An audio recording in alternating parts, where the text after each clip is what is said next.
Subscribe कीजिए royal teacher को education संबंधी न्यूज़ तुरंत पाने के लिए। जी हाँ साथियों, सुख की बड़ी खबर की बात करें शिक्षा विभाग की खबरों की, तो शिक्षा विभाग में आप सभी जानते हैं कि महत्वपूर्ण आदेश आते रहते हैं, जिसकी जानकारी समय समय पर आपको रॉयल टीचर यूट्यूब चैनल और व्हाट्सएप चैनल के माध्यम से दे दी जाती है। राजस्थान स्कूल शिक्षा विभाग की ओर से आज एक महत्वपूर्ण आदेश और आया है, जो कार्मिकों के अवकाश संबंधी है। अवकाश संबंधी जो आदेश आया है वो असाधारण अवकाश के साथ साथ लंबे समय तक अनुपस्थित रहने वाले जो कार्मिक है उनके संबंध में भी है। और इसके अलावा जो महत्वपूर्ण बात इसमें बताई गई है वो ये है कि ग्रीष्मकालीन अवकाश हो या शीतकालीन अवकाश हो या मध्यावधि अवकाश हो, एक दिन पूर्व कार्मिक है वो कार्य ग्रहण कर लेते हैं और दोबारा वापस है वो अवकाश पर चले जाते हैं। तो इसके संबंध में महत्वपूर्ण स्पष्टीकरण आया है। वीडियो बहुत ज्यादा महत्वपूर्ण है, अंत तक जरूर देखें।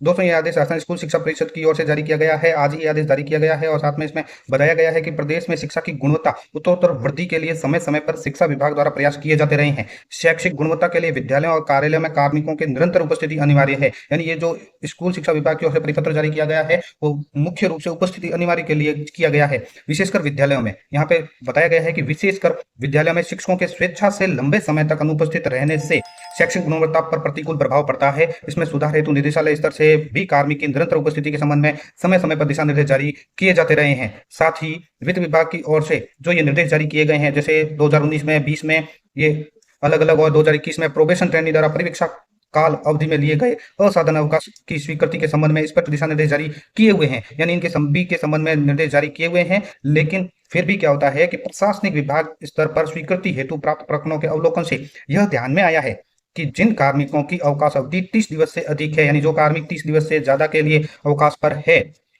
उनका प्रथम 30 दिवस का असाधारण अवकाश एवं नियुक्ति प्राधिकारी द्वारा स्वीकृत कर शेष अवधि के असाधारण अवकाश स्वीकृत हेतु शासन को भिजवाए जा रहे हैं। यानी जो कार्मिक अवकाश पर गए हुए हैं 30 दिवस से अधिक के लिए, प्रथम 30 दिवस के लिए तो नियुक्ति प्राधिकारी उसको स्वीकृत कर लेता है और शेष अवधि के लिए शासन को भिजवाए जा रहे हैं। और कतिपय प्रकरणों में शासन द्वारा शेष अवधि को डायनॉन घोषित किए जाने की स्वीकृति प्रदान की जाती है, जिससे नियुक्ति प्राधिकारी द्वारा प्रथम 30 दिवस के असाधारण अवकाश स्वीकृत किए जाने और तत्पश्चात शासन स्तर से डायनॉन घोषित होने पर विरोधाभास की स्थिति उत्पन्न हो जाती है। यानी एक तरफ तो अवकाश स्वीकृत हो जाता है, दूसरी तरफ है वो अवकाश रिजेक्ट किया जाता है। तो ये जो विरोधाभास की स्थिति उत्पन्न होती है उसके संबंध में विभागीय निर्देश जारी किए जाते हैं। उन निर्देशों को आप सभी भली भांति जान लें, आपके भी भविष्य में काम आ सकते हैं और आपके जो नजदीकी है उनके लिए भी काम आ सकते हैं। तो सुनिए कि नियमों के परिप्रेक्ष्य में यह स्पष्ट किया जाता है कि यदि कोई कार्मिक स्वेच्छा से बिना पूर्व अनुमति और स्वीकृति के अनुपस्थित रहता है तो उसकी सूचना अविलंब संबंधित आहरण वितरण अधिकारी डीडीओ द्वारा नियुक्त अधिकारी या सक्षम प्राधिकारी को दी जाएगी एवं नियुक्ति अधिकारी या सक्षम अधिकारी द्वारा स्वेच्छा से बिना पूर्व अनुमति और स्वीकृति के अनुपस्थित जो भी कार्मिक है उसके विरुद्ध राजस्थान सेवा नियम 1951 के नियम 86 एवं राजस्थान सिविल सेवा वर्गीकरण नियंत्रण अपील नियम 1958 के नियम 16-17 में तुरंत कार्रवाई संपादित की जाएगी। यदि नियुक्ति अधिकारी या सक्षम अधिकारी द्वारा स्वेच्छा से अनुपस्थित कार्मिक के विरुद्ध कोई भी कार्रवाई नहीं की जाती है तो उनका उत्तरदायित्व निर्धारित कर उनके विरुद्ध भी राजस्थान सिविल सेवा वर्गीकरण नियंत्रण अपील नियम 1998 के नियम 16 और 17 के अंतर्गत अनुशासनात्मक कार्रवाई संपादित की जाएगी।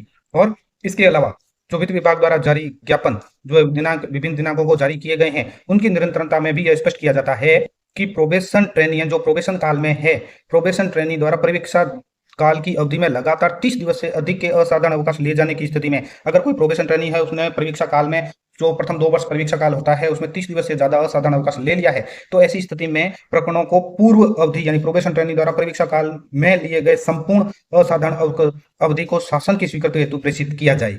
और यह भी जानकारी में आया है कि परीक्षा काल अवधि के लिए गए अवकाश को यथा समय स्वीकृत नहीं कराया जाता, अपितु कई वर्षों तक लंबित रखा जाता है। अतः कार्मिक द्वारा लिए गए प्रत्येक असाधारण अवकाश को अवकाश उपभोग से लौटते ही सक्षम स्तर पर प्रस्तुत किया जाए। इसके अलावा पॉइंट नंबर 4 ये भी कहता है कि परीक्षा काल अवधि में निरंतर लिए गए अवकाश को स्वीकृति हेतु प्रस्तुत किए जाने पर टुकड़े टुकड़े अवधि में प्रस्तुत किया जा रहा है, जो कि सरासर गलत है। कार्मिक द्वारा निरंतर अवधि में लिए गए असाधारण अवकाश को एक साथ ही स्वीकृति हेतु प्रस्तुत करना है। साथ ही यह भी देखा गया है कि मेडिकल बोर्ड से बचने हेतु कार्मिकों द्वारा टुकड़ों टुकड़ों में 1 दिवस कार्य ग्रहण पर अवकाश लिया जाता है, जो अस्वीकार्य है। ये मोस्ट इंपोर्टेंट बात यहाँ पे ध्यान में आप सभी रखें कि मेडिकल बोर्ड से बचने जो कार्मिक अलग अलग अवकाश यानी एक दिन ज्वाइन कर लेता है, फिर अवकाश ले लेता है, फिर वापस ज्वाइन कर फिर वापस ले लेता है, तो यह अस्वीकार्य है। साथ ही लंबी अवधि के चिकित्सकीय आधारित प्रकरणों में नियमानुसार सक्षम प्राधिकारी द्वारा जारी चिकित्सा प्रमाण पत्रों को ही स्वीकार किया जाएगा। बिना सक्षम अधिकारी प्राधिकारी के स्तर से जारी प्रमाण पत्रों पर विचार नहीं किया जाएगा। और जो मोस्ट इंपोर्टेंट बात जो हम बता रहे थे वीडियो की शुरुआत में वो ये है कि ग्रीष्म अवकाश या शीतकालीन अवकाश हो या मध्यावधि अवकाश से पूर्व एक दिवस के लिए मात्र अपनी परीक्षा काल अवधि पूर्ण किए जाने हेतु कार्य ग्रहण कर पुनः अवकाश समाप्ति पर असाधारण अवकाश पर चले जाते हैं, ये भी कतई स्वीकार योग्य नहीं है। और नियुक्त जो भी नियुक्ति प्राधिकारी द्वारा सक्षम प्राधिकारियों से अधिक अवकाश की पूर्वानुमति प्रदान नहीं की जाए, और साथ ही वित्त विभाग द्वारा जो नियम जारी किए गए हैं ज्ञापन की संख्या के अनुसार प्रदत्त निर्देशों की अवहेलना करने पर प्रकरण अग्रेसित किए जाने वाले अधिकारियों के विरुद्ध अनुशासनात्मक कार्रवाई अमल में लाई जाएगी। तो दोस्तों ये थी अवकाश संबंधी महत्वपूर्ण जानकारी। दोस्तों निरंतर आदेश आते रहते हैं। आज की दिनांक यानी 18/6/2025 को जारी इस वीडियो में जो निर्देश प्रदान किए गए हैं वो मैंने आपको दिखाए। इस वीडियो में ये भी बताया गया है कि आपको मेडिकल बोर्ड हो, परीक्षा काल की अवधि हो या ग्रीष्मकालीन शीतकालीन अवकाश में हो, जिस भी तरह का असाधारण अवकाश आपका चल रहा है या आपका लेने जा रहे हो, तो इन निर्देशों को ध्यान में रखते हुए ही अवकाश स्वीकृत कराएं। उम्मीद है दोस्तों ये वीडियो आपको पसंद आई होगी। वीडियो पसंद आए तो जरूर लाइक, शेयर और सब्सक्राइब कीजिए। पास में आने वाले घंटी के बटन को जरूर दबाएं एजुकेशन संबंधी न्यूज तुरंत पाने के लिए।